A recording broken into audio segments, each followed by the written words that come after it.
Hello बच्चों, class 7th की exercise 6.5 है और इसके लास्ट के 4 क्वेश्चन हैं। 5th, 6th, 7th, 8th ध्यान से समझना है आपने। देखिए, क्वेश्चन उसी तरह है। पाइथागोरस थ्योरम इस्तेमाल कर रहे हैं हम कि जो सबसे बड़ी भुजा है समकोण में, कर्ण का स्क्वायर बाकी दोनों भुजाओं के स्क्वायर के जोड़ के बराबर होता है।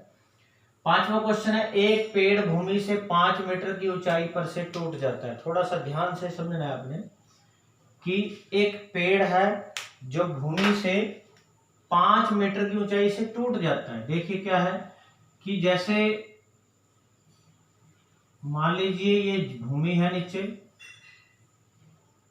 और यहां तक पेड़ की ऊंचाई थी ये 5 मीटर। वैसे पेड़ देखो, मान लीजिए इतना बड़ा था, ये इतना बड़ा पेड़ था और यहां से टूट गया, 5 मीटर की ऊंचाई से टूट जाता है और टूट के इस तरफ गिर गया। मान लीजिए ये पेड़ जो है आके इस तरफ गिर गया है, तो यहाँ एक समकोण त्रिभुज बनेगी। ये ऊपर वाला भाग इधर गिर जाता है। अब इसमें क्या गया, उसका ऊपरी सिरा भूमि को उसके आधार से 12 मीटर की दूरी पर छूता है। यानी ये भूमि का आधार है और ये दूरी कितनी है, ये पेड़ कहाँ छूता है, 12 मीटर की दूरी पर छूता है। ये 12 मीटर है, यानी आधार 12 हो गया, लंब 5 हो गया। तो पहले तो ये कर्ण निकालना है, यानी ये पेड़ का ऊपर वाले हिस्से की लंबाई आएगी टूटे हुए की। पहले ये लंबाई निकालनी है, फिर पेड़ की पूरी ऊंचाई। तो जो ये लंबाई निकलेगी उसमें 5 जोड़ देंगे, वो पूरी ऊंचाई आ जाएगी। तो जैसे हम इसका नाम लिख लेते हैं ABC, तो हम लिखेंगे कि समकोण त्रिभुज किसमें, कि समकोण त्रिभुज ABC में,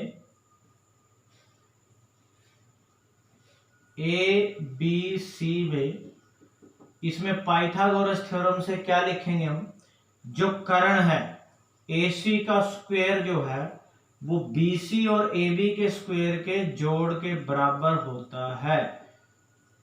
ये पाइथागोरस थ्योरम है हमारी। तो AC का स्क्वायर तो हमने निकालना है, BC कितना है 12 का स्क्वायर प्लस AB कितना है 5 का स्क्वायर। तो AC का स्क्वायर AC गुणा AC होता है। 12 का स्क्वायर, 12 को 2 बार 12 से गुणा करोगे तो 144 आता है और 5 का स्क्वायर होता है 25, 5 5 25 होते हैं। तो AC गुणा AC ये हमारे पास आ गया, 144 में 25 जोड़ते हैं तो 169 और AC गुणा AC 169 आता है। 13 को 13 से गुणा करके अगर हम करें तो 169 आता है। इसका मतलब AC जो है वो 13 आया। तो AC की लंबाई 13 मीटर होगी। तो फिर पेड़ की ऊंचाई, पेड़ की पूरी ऊंचाई कितनी बन जाएगी, ये 5 मीटर से टूटा था, ये हमारी AC 13 आ गई। तो 5 में 13 जोड़ देंगे तो आंसर आ जाएगा 18 मीटर। ये पेड़ की पूरी ऊंचाई आ जाएगी, ये हमारा आंसर है। उसके बाद है क्वेश्चन नंबर 6 है कि त्रिभुज PQR, ये एक त्रिभुज बने या PQR, इसमें Q कोण 25 है, R कोण 65 है, तो कौन सा कथन सत्य आएगा। अब आप देखिए सब में क्या क्यों है, किसी ना किसी एक का स्क्वायर बाकी दोनों के स्क्वायर के जोड़ के बराबर है। देखिए, तो हमें पहले ये पता करना है कि कर्ण कौन सा है, क्योंकि कर्ण जो सामने वाली भुजा होती है, कर्ण सबसे बड़ी है तिरछी, कर्ण का ही स्क्वायर बाकी दोनों के जोड़ के बराबर होता है। तो इसमें कर्ण देखिए कौन सा होगा। पहले तो देखो त्रिभुज के तीनों कोणों का जोड़ होता है 180, यानी ये 25 है और ये 65 है। 25 और 65 को देखो अगर जोड़ते हैं हम, 65 में 25 जोड़ते हैं तो ये 5 और 5 10, 6 और 2 8 90 बन गया। इन दोनों का जोड़ 90 है तो ये भी कितना आएगा ऊपर वाला 90, क्योंकि 90 और 90 जोड़ के 180 आता है। तभी त्रिभुज के तीनों कोणों का जोड़ क्या होगा, 180। यानी हमें पता लग गया ये समकोण है। तो जैसे समकोण के सामने वाला क्या होता है, कर्ण, यानी इसके सामने वाली भुजा ये कर्ण है और इनमें से कोई भी एक आधार होगी और एक होगी लंब या लंबाई उसकी। तो अब कर्ण का स्क्वायर यानी क्यू आर का स्क्वायर, इनमें किसमें है क्यू आर का स्क्वायर बराबर, देखो ये वाला है क्यू आर का स्क्वायर किसके बराबर है, देखो पी क्यू का स्क्वायर यानी पी क्यू का स्क्वायर और प्लस ये आर पी के स्क्वायर के बराबर, तो ये इसका सेकंड ऑप्शन सही है। उसके बाद है इसका 7वां क्वेश्चन। इन दोनों क्वेश्चन को ध्यान से समझना है, दोनों ही क्वेश्चन एक जैसे हैं। अगर आप 7वां क्वेश्चन को ध्यान से समझते हो तो आपके क्वेश्चन नंबर 8 जो है वो आसानी से समझ में आएगा। ध्यान से समझना है बच्चों। देखिए एक आयत की लंबाई 40 मीटर है। मान लीजिए मैं एक आयत बनाता हूं, देखिए इसकी जो लंबाई है ये 40 मीटर है, सामने वाली भी इतनी ही होती है, और उसका एक विकर्ण, मान लो विकर्ण बोलते हैं जो कोने से कोना मिलाए, ऐसे ये जो विकर्ण है, तो विकर्ण कितना दिया हुआ है, इसका एक विकर्ण 41 सेंटीमीटर है, ये 40 सेंटीमीटर थी एक भुजा। इसका परिमाप देखिए, आयत का जो परिमाप होता है, परिमाप कितना होता है, चारों भुजाओं का जोड़, यानी चारों भुजाओं को जोड़ के परिमाप आएगा, यानी 2 बार लंबाई जुड़ेगी 2 बार चौड़ाई, यानी लंबाई चौड़ाई लंबाई चौड़ाई। तो हम क्या कर लेते हैं कि लंबाई और चौड़ाई को जोड़ के उसको 2 से गुणा कर लेते हैं, यही परिमाप होगा। अब लंबाई आपके पास है लेकिन चौड़ाई नहीं है, चौड़ाई निकालनी है, तो क्या करेंगे, ये समकोण त्रिभुज है इसकी, ये इतने वाली, हम इसका इस्तेमाल करेंगे। और इसमें आपको कर्ण पता है तिरछी भुजा है, और आधार पता है लंब निकालना है। तो हम क्या करेंगे, जैसे इसका नाम लिख दिया ए बी सी डी, हम लिखेंगे समकोण त्रिभुज एबीसी में, समकोण त्रिभुज एबीसी में कर्ण, यानी हमें अब कर्ण नहीं निकालना, हमें लंब निकालना है। तो लंब निकालना है तो फिर बड़ी भुजा के स्क्वायर में से घटाना है, तो ए बी का स्क्वायर निकालना है, तो यानी ए सी के स्क्वायर में से बड़ी भुजा के स्क्वायर में से बाकी घटेगी, यानी बी सी का स्क्वायर घटेगा, तो ए बी का स्क्वायर ए सी का स्क्वायर यानी 41 का स्क्वायर माइनस बी सी है 40 का स्क्वायर, ए बी का स्क्वायर